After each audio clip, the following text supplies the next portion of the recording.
The natives hated the giants, not only because they were consuming all of their food, but also because they were taking and killing their women by attempting to have intercourse with them. Basically, the giants were raping their women to death. The natives lived in great loathing of them because they killed their women by using them and for other reasons. And the Indians were not strong enough to kill these new people who had come to occupy their land and lord over them, even though they had great meetings to discuss them, but they did not dare attack them. Since the giants didn't bring any women with them, and they were too large for the native women, the giants began to sodomize each other and to practice their sin out in the open without shame or fear of divine judgment.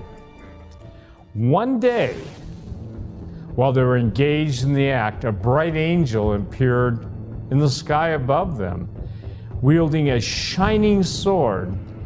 The angel threw down fire and lightning on the giants until they were completely consumed in the flames, and only their charred bones remained as a testimony to their divine judgment.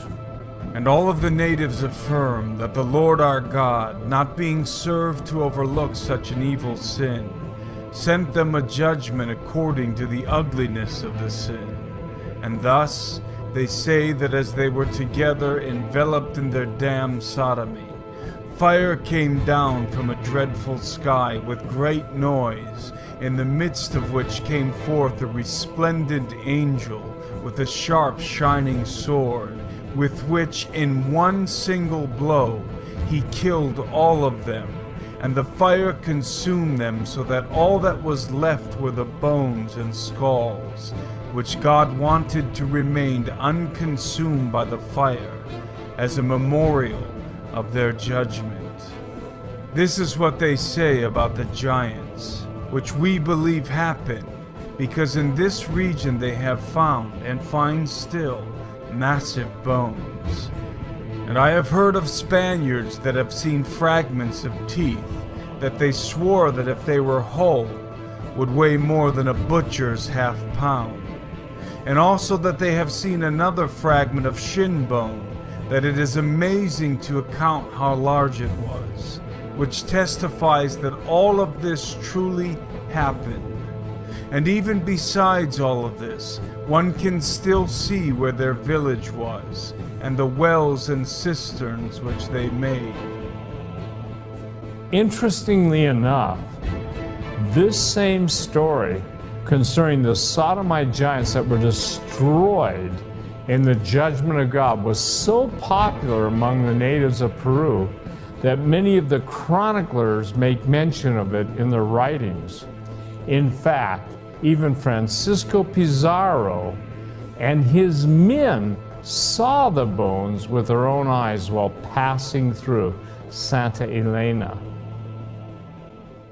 Francisco Pizarro and his company arrived at Puerto Viejo into Santa Elena, where they saw a large quantity of bones of giants that, according to their proportion, were 20 palms tall.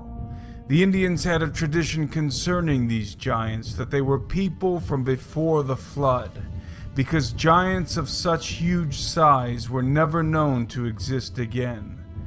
Others say that they were sodomites, and that in one day fire fell from heaven and consumed them all. Speaking of the giants that existed in ancient times, in what is called today the peninsula of Santa Elena, Provincial Father Torquemada says these words in his book, Indian Monarchy. Speaking of the giants that existed before or after the flood in these native lands, and it's true that after the flood they existed in the New World, and it is said that it was well known that there were giants that came from other parts, whose greatly deformed bones are still found to this day near Manta in Puerto Viejo. And according to their proportion, they had to be men in stature, more than 3 times the size of the Indians of today. They say that these giants came from over the sea, and that they made war with those on the land, and that they raised mighty edifices, some of the stones of which still stand today in testimony of their greatness. They also say that these giants, being terrible sinners, practicing incest and sodomy, were burned and consumed with fire that came from heaven. This is the witness of Father Torquemada, and Teodoro de Bray also references the same in his book entitled De Natura Nobi Orbis. Added to this are the known traditions that all of these giants, whose bones are still seen to this day in that beautiful place, died in flames, because a young handsome man, these Indians did not know of the existence of angels, threw lightning down upon them and incinerated all of them, leaving only their bones, so that they would remain as a dreadful witness. The legend of the giants of Santa Elena is well known and has been sanctimoniously dismissed as pure myth by historians who claim that the giant bones found by the conquistadors and chroniclers in Peru were nothing more than the bones of mastodons and giant sloths. This argument might be persuasive if mastodons and giant sloths could build houses and dig wells.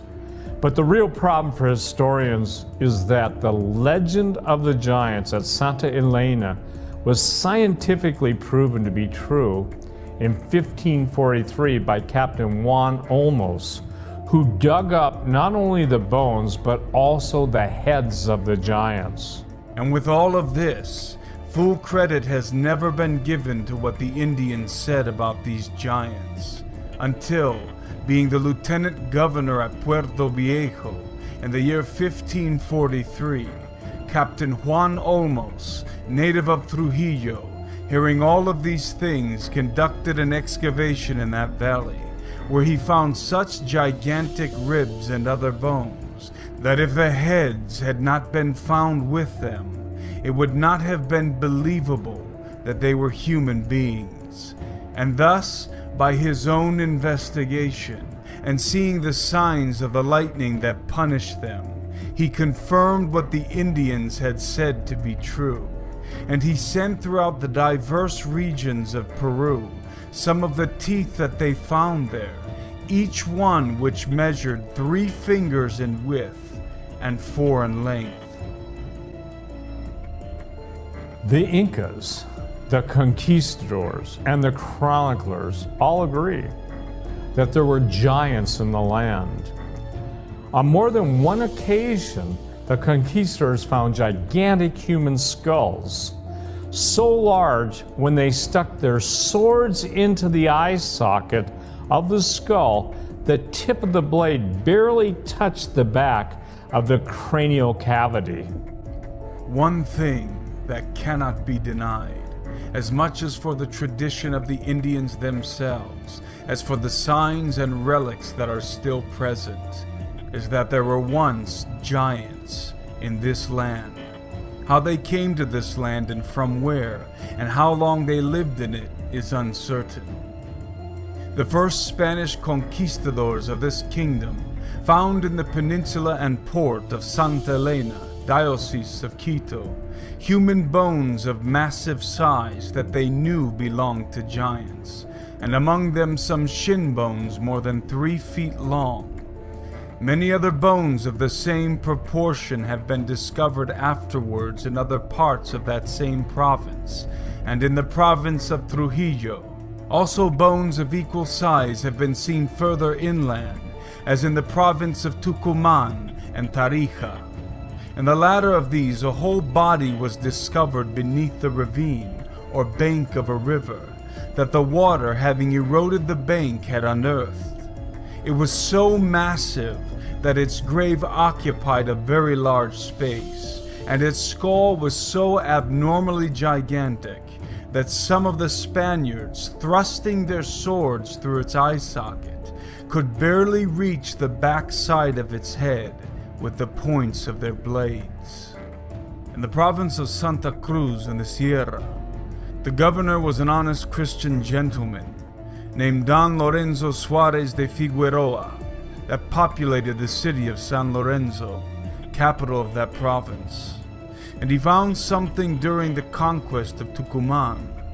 This gentleman used to say that while marching in that conquest, they discovered an ossuary that appeared to contain more than 100 human bodies, and all of the bones belonged to enormous giants.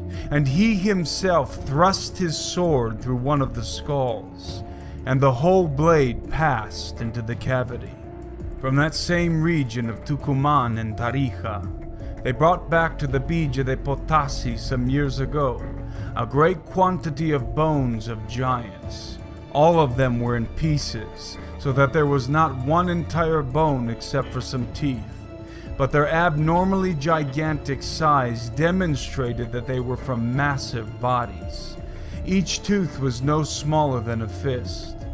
One of them was weighed at 11 ounces, which made the man who weighed it a believer. I am not sure if the bones that were shown to me in the city of Lima were the same ones, but among them was a tooth of the same size of those that I have mentioned. And it is true that even though it had the form of a perfect tooth, it was so old that it seemed more like a rock than a bone. This is a modern adaptation of a 16th century shell-hilt rapier sword, something like what some of the conquistadors might have used. The blades on most of these rapiers were between 36 and 43 inches. This sword has a 41-inch blade. This gives you an idea of just how large the skulls that the conquistadors were finding really were. We're definitely dealing with giants well over 15 feet tall. In fact, some reports claim that the bodies of giants 6 times the size of normal men were discovered in Peru. And also to the houses of the Juarez, which were the first inhabitants of that land, that they say were giants. And it is true that in some places they were, because deformed bones have been found of incredible size, that those who have not seen them nor touched them with their hands would not believe, because they demonstrate the proportion of the bones, that they were 6 times bigger than men of our day.